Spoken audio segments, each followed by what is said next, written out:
Viewers আসসালামু আলাইকুম, কেমন আছেন সকলে? আশা করি সকলে খুব ভালো আছেন।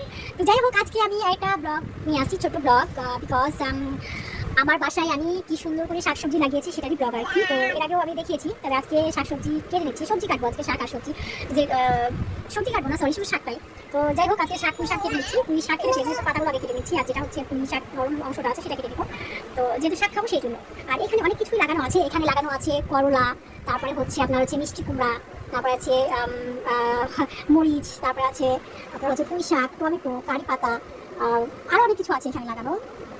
তো এখানে যেহেতু অনেক কিছু আছে, আমি সবাইকে বলবো যারা ঢাকায় থাকেন, ফ্ল্যাটে থাকেন, তারা অবশ্যই স্পেস যদি থাকে, স্পেস বলতে যদি বারান্দা থাকে, সেটাতে আপনারা বারান্দায় এমন মতো এভাবে শাকসবজি লাগিয়ে একদম ফ্রেশ ভেজালমুক্ত শাকসবজি আপনারা খেতে পারেন। তো যাই হোক, আমি যে শাকগুলো নিয়েছিলাম, যেহেতু আমি পাতাগুলো নিয়েছিলাম, আমি শাক খাবো সেজন্য কিছু কেটে ধুয়ে নিয়েছি। এখন একটা প্যানে তেল দিয়ে এখানে আমি জিরা ছিটিয়ে দিলাম, জিরাটা ভাজা হয়ে গেলে এখন দুটো রসুন কুচি অ্যান্ড হচ্ছে পেঁয়াজ কুচি তো দেওয়া হয়ে গেছে। আমি এখানে পুঁই শাকটা দিয়ে দেবো, এখন পুঁই শাকটা দিয়ে নিয়ে নেবো, যেহেতু ভাজি করবো হালকা একটু লবণ দিয়ে। তো আমি পুঁই শাকটা দিয়ে কুচি কুচি করে কেটে রেখেছিলাম সেটা সুন্দর করে দিয়ে দিচ্ছি। এখন দেখতে পাচ্ছেন আমি ভাজি করছি, আর পুঁই শাক ভাজিটা খুব ভালো লাগে, এখন আমি শাকসবজি খুব পছন্দ করি। তো পুঁই শাকের মধ্যে একটা পুঁই শাক, কুমড়ো শাক, তো এর মধ্যে আবার কিন্তু কুমড়ো শাকও দিয়েছিলাম, হয়তো আপনারা দেখেছেন কিনা বলতে পারছি না, দেখার কথা। যাই হোক, আমি এখানে আমার ফেভারিট শাকের মধ্যে হচ্ছে কুমড়ো শাক আর হচ্ছে পুঁই শাকটা বেশি পছন্দ। আর কাছে খেসারি শাক আপনারা চেনেন কিনা তাই না, কিন্তু হয়তো ব্যাগে নামে চিনেন। তো এই খাবারগুলো আমার, ওই শাকগুলো আমার খুব পছন্দের। তো পুঁই শাকটা আমি মসুর ডাল দিয়ে খুব মজা করে রান্না করে খাই, আমার খুব ভালো লাগে মসুর ডাল দিয়ে খেতে। তো এটা শুধু ভাজি, তো ভাজি করছিলাম যেহেতু দুটো মানুষ, এনাফ দুটো মানুষের জন্য। তো আমার শাক অলমোস্ট হয়ে আসছে।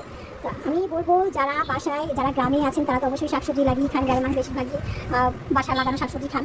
তো আমি বলবো যারা ঢাকায় আছেন বা ফ্ল্যাটে থাকেন, যাদের স্পেস আছে, তারা অবশ্যই এভাবে টবে বা হচ্ছে আমার মতো যে বড় বড় আপনার হচ্ছে আমি যে ক্যাটি করে মাটি সংগ্রহ করে তারপরে শাকসবজি লাগাতে পারেন। তো শাকসবজি লাগালে নিজের লাগানো শাকসবজি যদি আপনারা খেতে পারেন, শরীর স্বাস্থ্য খুব ভালো থাকবে, কোনো মেডিসিন ছাড়া। তো শাকসবজি এখন বাইরে শাকসবজি মানে মেডিসিন। তো আমি বলবো যে সবসময় নিজে লাগানো বা নিজের বাসার মানে চাষ করে খাওয়াটাই বেটার। তো যাই, তো ঢাকার মানুষ চাষ করার জায়গা তেমন নাই, তাই বলি যে চাষ করবেন তো ভালো লাগবে।